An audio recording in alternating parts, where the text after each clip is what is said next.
네, 오늘은 건설과 유틸리티 업종에 대한 얘기를 들어보도록 하겠습니다. NH투자증권에서 건설과 유틸리티 업종을 담당하고 있는 이민재 애널리스트 나와 있습니다. 인사 나눠볼게요. 안녕하세요. 네, 안녕하십니까.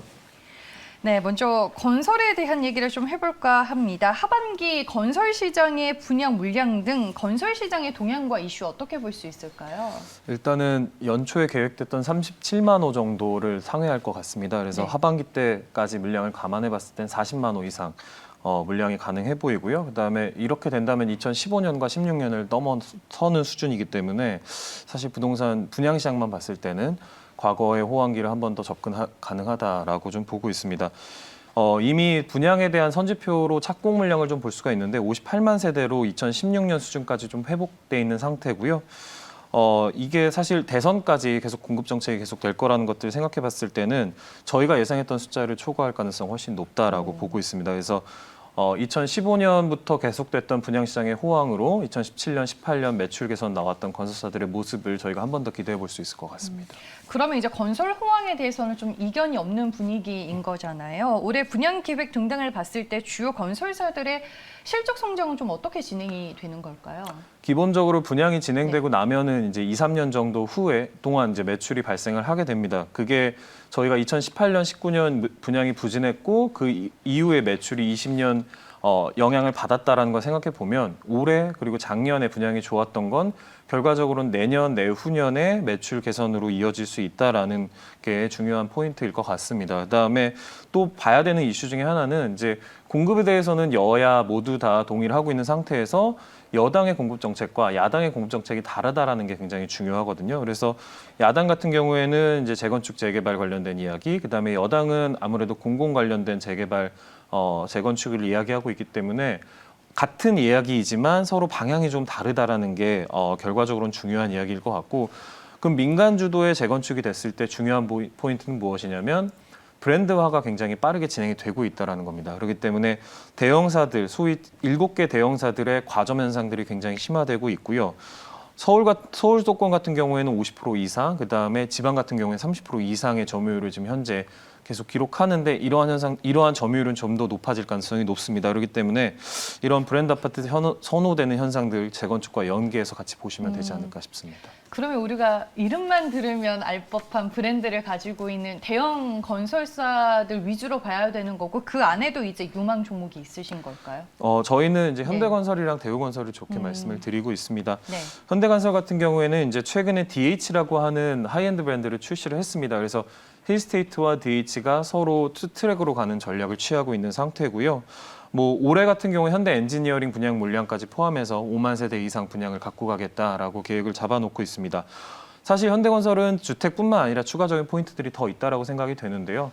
현대스틸산업이라고 하는 회사가 있습니다. 이 뭐냐면 상강 M&T랑 동일한 해상풍력 하부 구조물을 만드는 회사거든요. 네. 현대건설의 100% 자회사이고 대만의 해상풍력 수주를 받았고 그다음에 국내에서도 가장 시공 제작 건수가 가장 많은 회사입니다. 그래서 이런 부분들에 대한 트랙 레코드 가져갈 수 있다라 계속 가져가고 있다라는 거. 그다음에 2030년까지 국내 해상풍력은 12기가 이상으로 확대될 수 있다라는 것들에서 기회를 엿볼 수 있다라는 게 현대건설의 강점이 될 수 있을 것 같고요. 뭐 최근에 원전 관련된 이슈가 굉장히 핫했지만 맞아요. 네.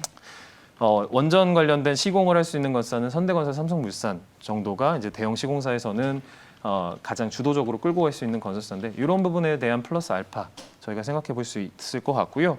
그 다음에 이제 대우건설을 좀 말씀을 드리는데 작년에 대우건설 분양 물량이 3만 세대가 넘었습니다. 그래서 2018년 대비 거의 3배 가까운 물량을 했는데 아까도 말씀드렸지만 분양이 잘 됐다라고 하면 향후에 실적이 좋은 거를 저희가 예상할 수 있는 거거든요. 그래서 실적 개선에 대한 부분들 저희가 기대해 볼 수 있는 상황에서 매각 관련된 이야기들이 계속 진행이 되고 있습니다.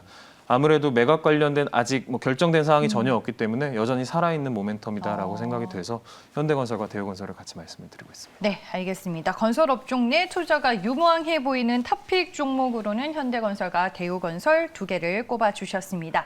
다음은 이제 유틸리티 업종으로 넘어가 보겠습니다. 오늘 이제 한국전력의 전기요금 동결 이슈까지 있었는데 최근에 이쪽에서는 어떤 이슈들이 줄을 이뤘을까요? 아무래도 원자력 발전소가 굉장히 핫한 이슈였던 것 같습니다. 이게 사실은 굉장히 오래된 비즈니스인데 탈원전 정책 이후에 사실 시장에서 관심을 많이 잃었고요. 그러나 최근에 다시 좀 각광받는 이슈가 됐습니다. 그 이유는 소형 모듈 원전 SMR이라고 하는 것들이 뭐 한국뿐만 아니라 미국 바이든 대통령에서도 네. 언급이 되고 이러면서 이제 영향을 많이 받았는데 사실 이 부분에서 조금 조심해야 되는, 그러니까 주의해야 되는 포인트는 SMR은 물론 이게 세대별로 다릅니다만 지금 소위 빌 게이츠나 바이든 그다음에 우리나라 정부에서 이야기하고 있는 SMR은 2030년 정도의 상업운전이 가능합니다. 그렇기 때문에 당장 이걸로 접근하기엔 실적에 대한 부분들 공백이 굉장히 길 거예요. 그래서 저희는 이 부분보다는 일단 해외 원전 수주에 대해서 관심을 좀 가지면 어떨까라는 좀 말씀을 드리고 있고요. 해외 원전 같은 경우에는 사실 2015년 이후부터 계속 검토 중인 프로젝트들이 굉장히 많고요. 해당 프로젝트들이 이제는 좀 가시권에 있다라는 부분들을 좀 저희가 염두에 두고 보셔야 되지 않을까라고 생각이 됩니다. 최근에 체코 쪽 얘기가 좀 가시권에 있는 것 같던데. 뭐 체코도 네. 사실 2018년부터 계속 한수원 중심으로 해서 네. 타겟을 했던 프로젝트고요. 이런 프로젝트들이 이제 체코 정부 내에서의 검토들이 어느 정도 마무리돼가고 있다라고 생각이 됩니다. 그렇기 때문에 이제 가시권에 있다라고 보시면 될 것 같고요. 체코뿐만 아니라 폴란드, 그다음에 네.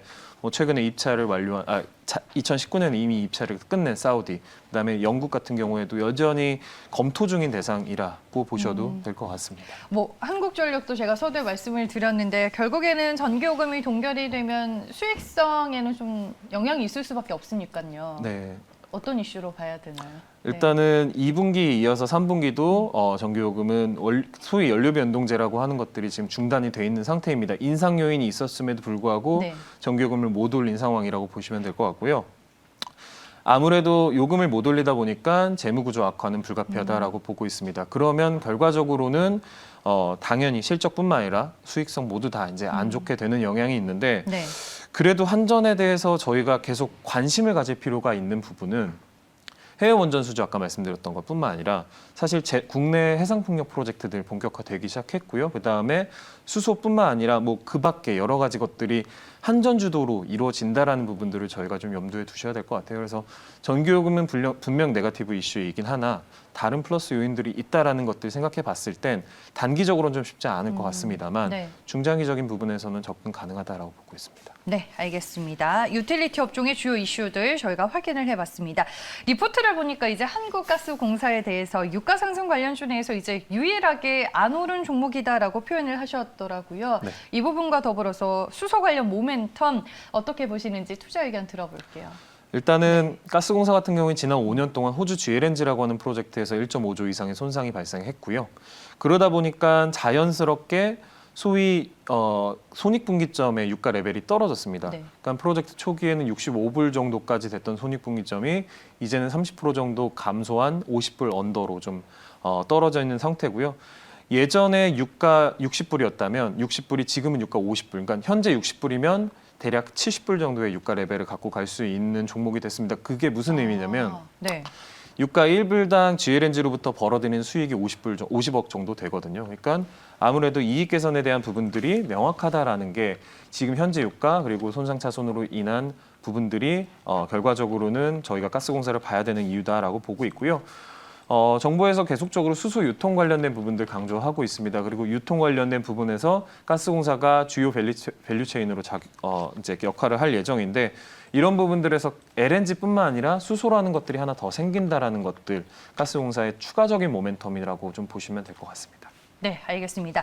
6월 7일에 리포트를 한국가스공사에 대해서 내놓으신 걸로 알고 있는데 그 이후로 좀 주가가 많이 오르긴 했더라고요. 뭐 이런 관련 포인트들은 저희가 좀 여전히 유효하게 봐도 되는 거죠, 주가 상승과 함께. 맞습니다. 네. 저희가 일단 GLNG에 대한 손상이 뭐 1조 이상의 어떤 할인이 지금 돼 있는 상태이기 때문에 네. 뭐 그게 정상화되는 구간까지는 충분히 가스공사 접근 가능하고요. 향후에 이제 수소 관련된 발표들 계속 주목해 볼 필요가 있다고 보고 있습니다. 알겠습니다. 리포트 나온 날에도 주가가 또 많이 올랐었네요. 알겠습니다. 건설업종과 함께 오늘 유틸리티 업종에 대한 얘기를 좀 풀어봤습니다. NH투자증권에서 이민재 애널리스트와 함께했습니다. 고맙습니다. 네, 감사합니다.